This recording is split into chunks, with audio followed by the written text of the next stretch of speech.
Hello dear friends, आप सभी का स्वागत है हमारे यूट्यूब चैनल स्मार्ट स्टडी पर। आज हम पढ़ेंगे राजस्थान लोक सेवा आयोग आरपीएससी के बारे में। तो 1919 के मोंटेग्यू चेम्सफोर्ड अधिनियम में यह प्रावधान किया गया कि भारत में एक संघ लोक सेवा आयोग का गठन किया जाए। तो 1919 के कौन से अधिनियम में? मोंटेग्यू चेम्सफोर्ड अधिनियम में यह प्रावधान किया गया कि भारत में एक संघ लोक सेवा आयोग का गठन किया जाना चाहिए। फिर उसके बाद में 1935 के अधिनियम के द्वारा प्रांतों में राज्य लोक सेवा आयोग का गठन किया गया। मतलब संघ में तो लोक सेवा आयोग का गठन कब किया गया? 1919 के मोंटेग्यू चेम्सफोर्ड अधिनियम में। और राज्यों में, प्रांतों में लोक सेवा आयोग का गठन कब किया गया? 1935 के अधिनियम के द्वारा। और लोक सेवा आयोग के बारे में संविधान के भाग 14 के अनुच्छेद 315 से लेकर के 323 तक, कौन से भाग में? भाग 14 के अनुच्छेद 315 से लेकर के 323 तक लोक सेवा आयोग के बारे में विस्तृत से बताया गया है कि लोक सेवा आयोग के जो अध्यक्ष होते हैं, सदस्य होते हैं, उनकी नियुक्ति कौन करता है, उनको निलंबित कौन कर सकता है, उनके लिए क्या क्या योग्यताएं होनी चाहिए। तो इन सभी के बारे में संविधान के भाग 14 के अनुच्छेद 315 से 323 तक विस्तृत रूप से बताया गया है। सबसे पहले तो हम राजस्थान लोक सेवा आयोग के बारे में हम इसका इंट्रोडक्शन दे लेते हैं। पहले तो कि राजस्थान लोक सेवा आयोग, इसकी स्थापना 22 दिसंबर 1949 को की गई। अब हमसे एग्जाम में ये क्वेश्चन मोस्टली पूछा जाता है कि राजस्थान लोक सेवा आयोग की स्थापना कब की गई? तो राजस्थान लोक सेवा आयोग की स्थापना 22 दिसंबर 1949 को की गई। कब की गई? 22 दिसंबर 1949। और इसका मुख्यालय कहाँ पर स्थापित किया गया? इसका मुख्यालय जयपुर में स्थापित किया गया। तो राजस्थान लोक सेवा आयोग की स्थापना कब हुई? 22 दिसंबर 1949 को। और इसकी स्थापना कहाँ पर की गई? इसका मुख्यालय कहाँ पर था? पहले जयपुर में था। फिर उसके बाद में 1 नवंबर 1956 को राज्य पुनर्गठन आयोग की सत्यनारायण राव समिति के जो सदस्य थे, उन्होंने यह सिफारिश की कि इसका मुख्यालय जयपुर से अजमेर स्थानांतरित होना चाहिए। तो हमने पढ़ा है कि इसकी स्थापना कब हुई? 22 दिसंबर 1949 को। पहले इसका मुख्यालय जयपुर था। फिर उसके बाद में सत्यनारायण राव समिति की सिफारिश पर कहाँ पर स्थापित किया गया? अजमेर। तो हमसे एग्जाम में क्वेश्चन पूछा जाएगा कि कौन सी समिति की सिफारिश पर राजस्थान लोक सेवा आयोग का जो मुख्यालय है वो जयपुर से अजमेर स्थानांतरित किया गया? तो सत्यनारायण राव समिति की सिफारिश पर। कौन सी समिति की सिफारिश पर? सत्यनारायण राव समिति की सिफारिश पर राजस्थान लोक सेवा आयोग का मुख्यालय जयपुर से अजमेर स्थापित किया गया। अब स्वतंत्रता से पहले क्या था कि राजस्थान में 3 लोक सेवा आयोग, तो स्वतंत्रता से पहले राजस्थान में 3 रियासतों में लोक सेवा आयोग का गठन किया गया था। स्वतंत्रता से पहले जोधपुर, जयपुर, बीकानेर। ये भी एग्जाम में क्वेश्चन पूछा जाता है कि स्वतंत्रता से पहले राजस्थान के कौन कौन सी रियासतों में लोक सेवा आयोग का गठन किया गया? तो 3 रियासतों में। कौन कौन सी रियासतें थीं? जोधपुर, जयपुर, बीकानेर। तो जोधपुर में इसका गठन कब किया गया? 1939 में, जयपुर में 1940 में और बीकानेर में 1946 में। तो स्वतंत्रता से पहले राजस्थान की कौन कौन सी रियासतों में लोक सेवा आयोग का गठन किया गया? जोधपुर, जयपुर, बीकानेर। जोधपुर में कब किया गया? 1939 में। जयपुर में कब किया गया? 1940 में। और बीकानेर में कब किया गया? 1946 में। राजस्थान लोक सेवा आयोग की स्थापना के समय सदस्य संख्या देखें तो 1 अध्यक्ष और 2 सदस्य थे। तो अध्यक्ष सहित टोटल सदस्य कितने हो गए? 3 सदस्य हो गए। और अध्यक्ष कौन थे? Sir S K. घोष।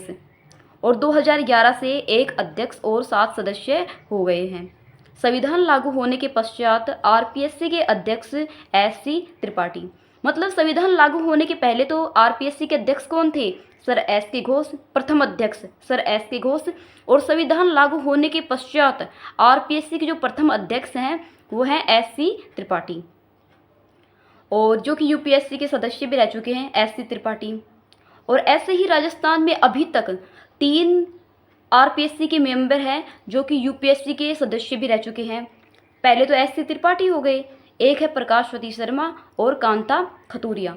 तो अभी तक राजस्थान के ऐसे 3 आरपीएससी के मेंबर हैं जो कि यूपीएससी के भी मेंबर रह चुके हैं, एससी त्रिपाठी, प्रकाशवती शर्मा, कांता खतूरिया। सर्वाधिक कार्यकाल तक आरपीएससी का अध्यक्ष कौन रहा है? देवीशंकर तिवारी। तो सर्वाधिक कार्यकाल तक अध्यक्ष रहे हैं देवीशंकर तिवारी। और न्यूनतम कार्यकाल तक आरपीएससी के अध्यक्ष रहे हैं बीएल रावत और पीएस यादव। सर्वाधिक कार्यकाल तक तो देवीशंकर तिवारी और न्यूनतम कार्यकाल में आएगा बीएल रावत और पीएस यादव। अब तक महिला सदस्य, तो आरपीएससी की अभी तक 7 महिला सदस्य रह चुकी है। कितनी महिला सदस्य हैं? 7 महिला सदस्य। इनमें हैं कांता खतूरिया, कमला भील, प्रकाशवती शर्मा, दिव्या सिंह, राजकुमारी गुज्जर, संगीता आर्य, मंजू शर्मा। अभी तक 7 महिला सदस्य रही हैं। कांता खतूरिया, कमला भील, प्रकाशवती शर्मा, दिव्या सिंह, राजकुमारी गुज्जर, संगीता आर्य और मंजू शर्मा, ये वर्तमान में आरपीएससी के मेंबर हैं।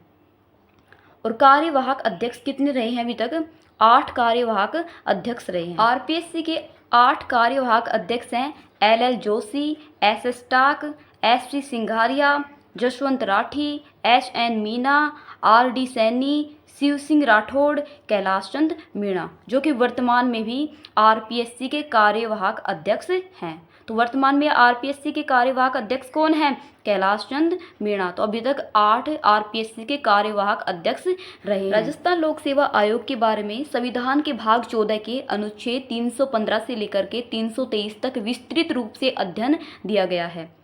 तो अनुच्छेद 315(1) में है कि प्रत्येक राज्य और संघ में लोक सेवा आयोग का गठन किया जाएगा। मतलब संघ और राज्य में लोक सेवा आयोग का गठन किया जाएगा।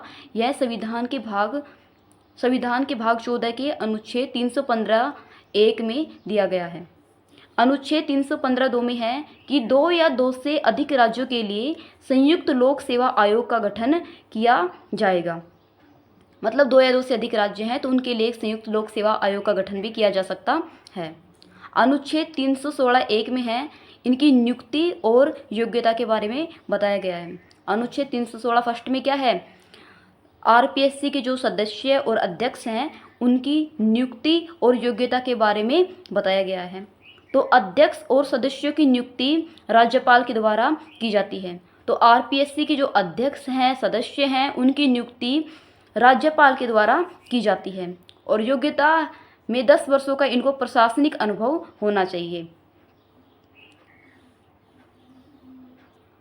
अनुच्छेद 316 फर्स्ट के कार्यवाहक अध्यक्ष, तो राज्यपाल के द्वारा सदस्य को कार्यवाहक अध्यक्ष बनाया जाएगा। तो अनुच्छेद 316 फर्स्ट कै में है कि कार्यवाहक अध्यक्ष है जो कि राज्यपाल के द्वारा आरपीएससी के जो मेंबर्स होते हैं उन्हीं को कार्यवाहक अध्यक्ष बनाया जा सकता है। अनुच्छेद 316 सेकंड, इसमें आरपीएससी के जो अध्यक्ष और जो सदस्य हैं उनके कार्यकाल के बारे में बताया गया है। तो मूलतः अध्यक्ष सदस्यों का कार्यकाल 6 वर्ष या फिर 60 वर्ष की आयु, जो भी पहले हो, मतलब या तो उसने 6 वर्ष की आयु, 6 वर्ष का कार्यकाल या फिर 60 वर्ष की आयु पूर्ण कर ली हो, जो भी पहले हो, वो इसका मूलतः अध्यक्ष और सदस्यों का कार्यकाल था। लेकिन 43वें संविधान संशोधन 1976 के द्वारा 6 वर्ष या 62 वर्ष की आयु, जो भी पहले हो, वो कर दिया गया है। इसके बाद है अनुच्छेद 316(2) के त्यागपत्र, तो अध्यक्ष और सदस्य होते हैं वो अपना त्यागपत्र राज्यपाल को सौंपते हैं। मतलब अध्यक्ष और सदस्य की नियुक्ति भी कौन करता है? राज्यपाल करता है। और अध्यक्ष और सदस्य जो अपना त्यागपत्र है वो भी राज्यपाल को ही सौंपते हैं। इसके बाद है अनुच्छेद 316(3), सेवानिवृत्ति के पश्चात पुनर्नियुक्त नहीं होंगे। इसका मतलब क्या है कि जो आरपीएससी के जो अध्यक्ष और सदस्य होते हैं वो उसी पद पर सेवानिवृत्ति के पश्चात पुनर्नियुक्त नहीं होंगे। लेकिन जैसे कि आरपीएससी का अध्यक्ष है वो यूपीएससी का अध्यक्ष और सदस्य बन सकता है, लेकिन वो दोबारा से आरपीएससी का अध्यक्ष नहीं बन सकता। इसी प्रकार से जो सदस्य है आरपीएससी का जो सदस्य है वो आरपीएससी का अध्यक्ष तो बन सकता है, यूपीएससी का अध्यक्ष भी बन सकता है, उसका सदस्य भी बन सकता है, लेकिन वो दोबारा से आरपीएससी का सदस्य नहीं बन सकता।